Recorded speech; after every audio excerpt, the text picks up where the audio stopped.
actually. As I've got older, and just not too long ago, the fastest I could run a mile was over 9 minutes. Now, when you reckon you see all these athletes on TV, admittedly they're a lot younger than me, but they can run, 3 minutes 40, 3 minutes, 3 and a bit minutes, etc. And somebody of my age, my weight, 9 and a bit minutes for a mile, it's not that good. Also, you've heard the story I told you that in 1971, I'm not very good at swimming, nearly drowned. And also, I'm not very good at making Yorkshire puddings. Absolutely disastrous, actually. I've tried 3 or 4 times. Maggie's desperate for a homemade Yorkshire pudding, but I failed every time. So that's a result of buying frozen Yorkshire puddings. Now, why do I say all this? Well, another thing I'm not very good at is forgiveness, I must admit. If I've been wronged, then I tend to hold that grudge for an awful, awful long time. Like an elephant, I find it very, very, very difficult to forget, and I remember it all the time. One theologian writes that withholding forgiveness is like drinking rat poison, then waiting for the rat to die. Another lady writes, forgiveness is a way to unburden oneself from the constant pressure of rewriting the past. And I thought, good for her. Henry Newon writes, forgiveness is the name of love practiced among the people who live poorly. The hard truth is that all people live poorly, and so we need to forgive and be forgiven every day, every hour, increasingly. Forgiveness is the great work of love among the fellowship of the weak, that is, the human family. And again, I say, bully for Henry Newon. As I said, I find it incredibly difficult. I would also want to say that forgiveness is probably, not entirely, but forgiveness is probably one of the biggest reasons why the church doesn't grow, because we all have grudges. We all hold grudges, perhaps against somebody who's done something many years ago, or as recently as yesterday. And we find it difficult to forgive, to forget, and to move on. So in this passage, we get a discussion between the Apostle Peter and Jesus about how many times should someone forgive a person who's wronged you. Peter, as we know, bull in a china shop, goes for the numbers game. But Jesus won't have anything of that, and pulls Peter up for his short-sighted understanding on forgiveness. And to make the point in a much more nuanced but no less brutal fashion, Jesus tells the story of the servants, which I've just read out, who'd been forgiven an incredible amount of debt, a debt that he could never possibly have paid off, not only in his own lifetime, but in umpteen lifetimes. But the said same servant is unable to forgive a fellow colleague who owed him a small amount of money.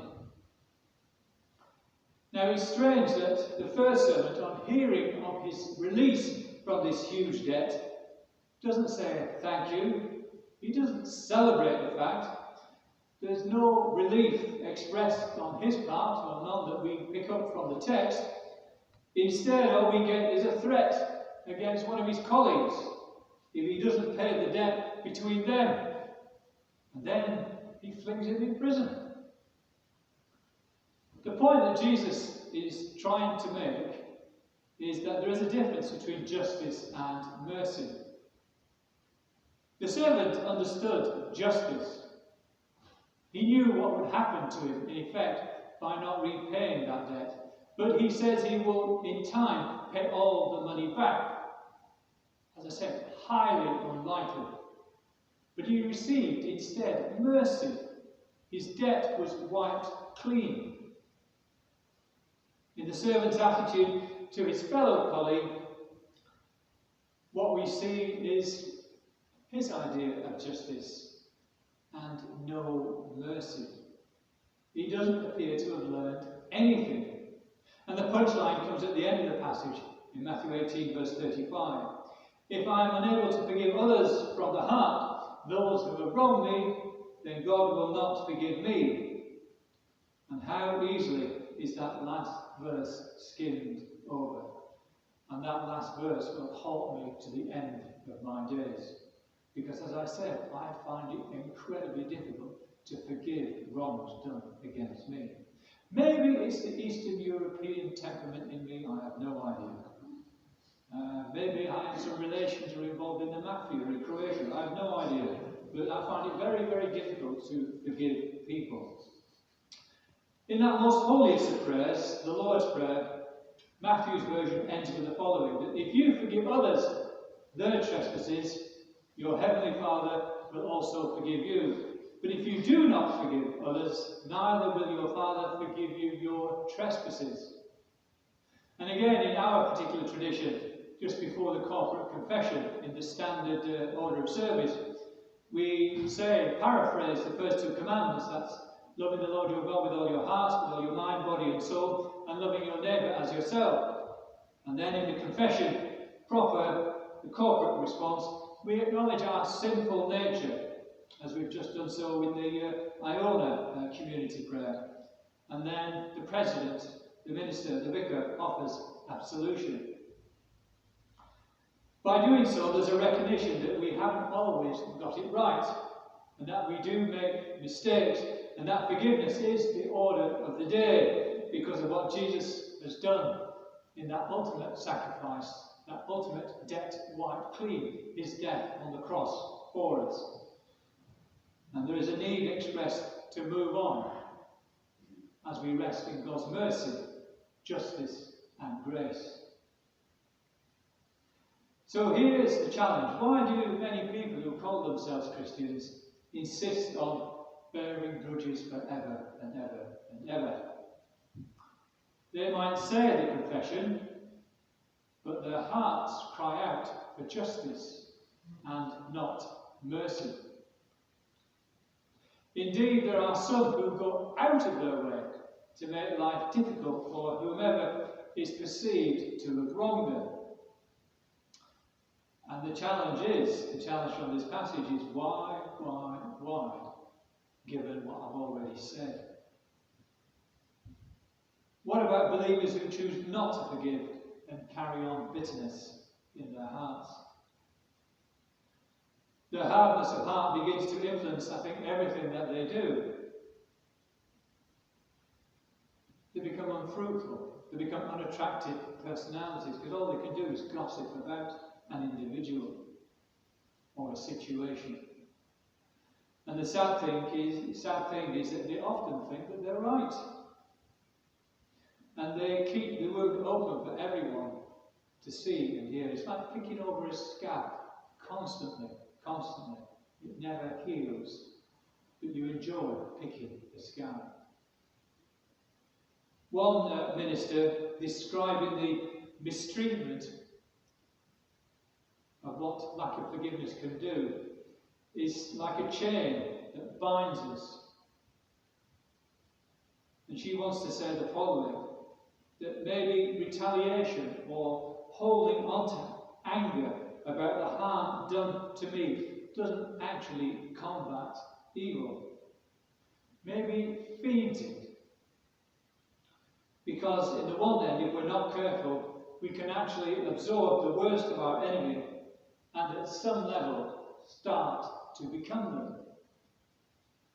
So what if forgiveness, rather than being a pansy way to say it's okay, is actually a way of wielding bolt cutters and snapping the chains that link us? What if it's saying, what you did was so not okay, but I refuse to be connected to it anymore? Forgiveness is about being a freedom fighter, and free people are dangerous people. Free people aren't controlled by the past.